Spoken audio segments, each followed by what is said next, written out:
Salut Sarah Patricia. Salut maman. Aujourd'hui, nous allons parler d'un sujet qui me tient très très fort à cœur, c'est le harcèlement. Heureusement, ça ne concerne que les enfants, n'est-ce pas Sarah Patricia? Parce que nous, les adultes, nous savons mieux que ça. Nous ne harcelons jamais les autres, n'est-ce pas Sarah Patricia? Non. Comment ça non? Les grands, ils harcèlent aussi. Mhm. Par exemple, si tu fais un post sur l'internet et puis il dit quelque chose de méchant, Mhm. ou si tu vas acheter à manger et puis tu as la couleur un peu plus brun dans ta peau, Oui.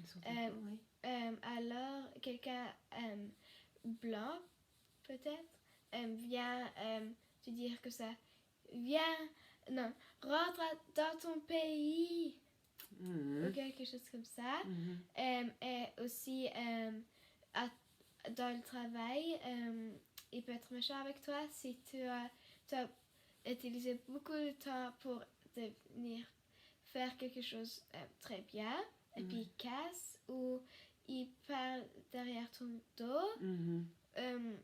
Et ça affecte aussi à la maison. Oui, comment ça? Parce que nous, les adultes, ça ne nous touche pas, évidemment. On sait que c'est pas vrai, donc on est plus triste quand les gens sont méchants contre nous, ou disent des choses qui sont fausses contre nous, ou nous font du mal au travail. Ça ne nous touche pas. On est grand, Sarah Patricia. Mais ici, tu dis que ça affecte aussi la vie familiale. Comment ça? Parce que tu deviens un peu plus triste et tu as besoin d'un peu plus de l'aide. Et puis, tu as presque pas envie de sortir. Et puis, tu n'as plus envie d'aller travailler non plus. Oui. C'est juste. Merci beaucoup. Et c'est pour ça que j'ai écrit un texte coup de poing, un texte ras-le-bol qui s'appelle « Des monstres parmi nous ». Le voici.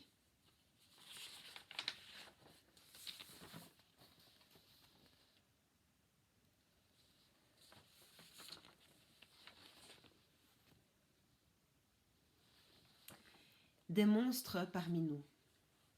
Les adultes s'enorgueillent de vouloir apprendre aux enfants à parler, à dénoncer quand ils sont soit victimes, soit témoins d'harcèlement dans le milieu scolaire. Étant moi-même maman de 4 enfants et enseignante, je ne peux qu'encourager cela car c'est immonde et inadmissible. Trop de drames évitables nous le rappellent trop souvent et tragiquement. Mais à l'aube de démissionner d'un boulot que j'avais tellement hâte de débuter il y a bientôt 3 mois, c'est le cœur lourd, mais aussi plein d'espoir et de force que je me questionne. Et les adultes? Sur leur lieu de travail et dans leur intimité aussi, cela va de soi. Que font-ils? Il y a des monstres chez nous, parmi nous. Que font les adultes pour les dénoncer, pour protéger les victimes? Pas grand-chose, voire rien. Si ce n'est verser quelques larmes et ou faire part de remords et de regrets quand il est déjà trop tard. Quand ce gentil collègue avenant, souriant et doué a quitté son emploi. Ou pire, quand ce si gentil collègue avenant, souriant et doué a préféré mettre fin à ses jours. Tant ses souffrances quotidiennes étaient devenues insupportables. Même s'il avait des amis, même s'il avait une famille, même s'il avait un avenir prometteur.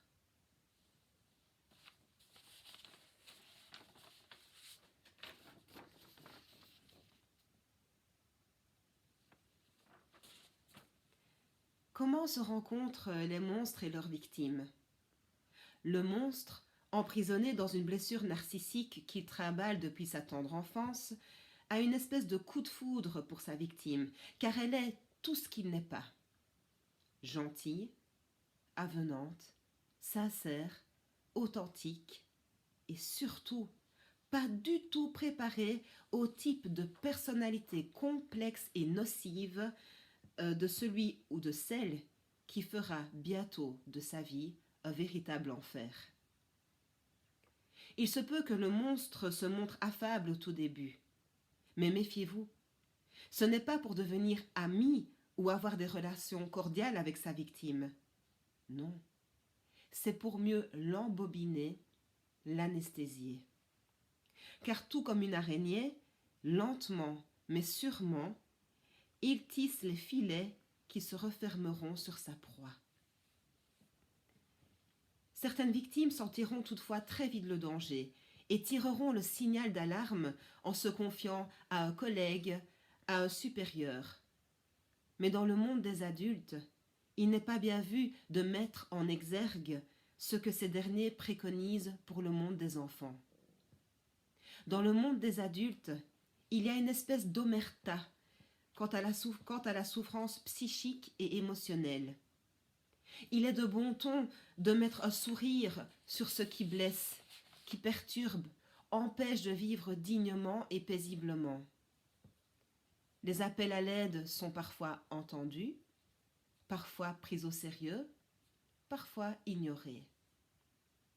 De plus, les monstres ont le chic pour crier au loup le plus rapidement possible, plus rapidement que l'éclair et plus fort que le mur du son, alors que les loups, bien sûr, ce sont eux. Ils l'incarnent de tout leur être. Ils vous accuseront de tous les maux et mensonges de la terre si d'aventure vous osez les mettre face à leur propre méchanceté et stratagème. Ils nieront tout en bloc et tenteront de vous intimider. Restez fort, restez droit.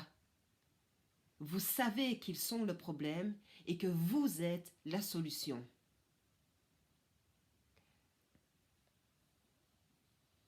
Même si, je vous le concède, cela vous arrachera le cœur et l'âme. Quant à vous, chers collègues et adultes silencieux, ne voyez-vous pas votre collègue si avenant, drôle, charmant et doué sombrer devant vous? Ne voyez-vous pas qu'il blêmit quand, alors que vous aviez une bonne relation de travail auparavant, il remarque que vous préférez écouter les tissus de mensonges savamment orchestrés par son bourreau pour le discréditer et de le discréditer et de le faire sombrer encore un peu plus et un peu plus et un peu plus. Il est si avenant, pensez-vous. Il mettra bien un sourire sur cet énième camouflet. Chers collègues et adultes silencieux, face à ce drame qui se joue sous vos yeux, votre silence tue. Il n'aide pas. Votre connivence tue. Elle ne soutient pas.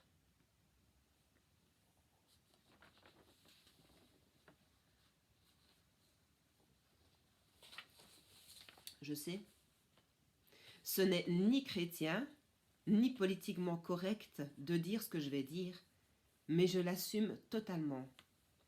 Arrêtons d'excuser et de vouloir comprendre l'incompréhensible et l'inacceptable. Aucune blessure narcissique ne peut dédouaner qui que ce soit, et des adultes qui plus est, de faire sciemment du mal à autrui, de démolir autrui, car c'est bel et bien leur façon de fonctionner. À trop vouloir comprendre et excuser ces comportements abominables, on perd de vue l'essentiel. Protéger et porter les victimes de leurs desseins. Pourquoi ces êtres vibrants, bons et doués, devraient-ils toujours passer à la trappe quand le monde d'aujourd'hui a tant et tant besoin de leur beauté et de leur talent? Qui sommes-nous pour encourager nos enfants à dénoncer les harcèlements de leurs petits camarades quand nous sommes parfaitement incapables de neutraliser les monstres de notre propre quotidien d'adultes? Il y a bien longtemps que j'ai décidé de ne plus accepter l'inacceptable, et j'en paye le prix fort aujourd'hui. Mais pas sans livrer une dernière bataille, celle d'écrire haut et fort l'appel à l'aide de personnes magnifiques qui ne sont pas ni plus entendues aujourd'hui. Si Dieu veut, Je trouverai un jour un endroit, en dehors de ma famille et de mon cercle amical que je chéris de tout mon cœur, où je pourrai déployer mes ailes et mes talents d'empathe pour le bonheur du plus grand nombre. J'ai cette capacité innée de pouvoir voler et rebondir. Mais pour combien qui ne sont plus là pour pouvoir en faire autant aujourd'hui? Je vous en supplie, soyez bons, soyez gentils, soyez vigilants. Cela peut sauver des vies et rendre la vôtre plus belle par ricochet. Je compte sur vous.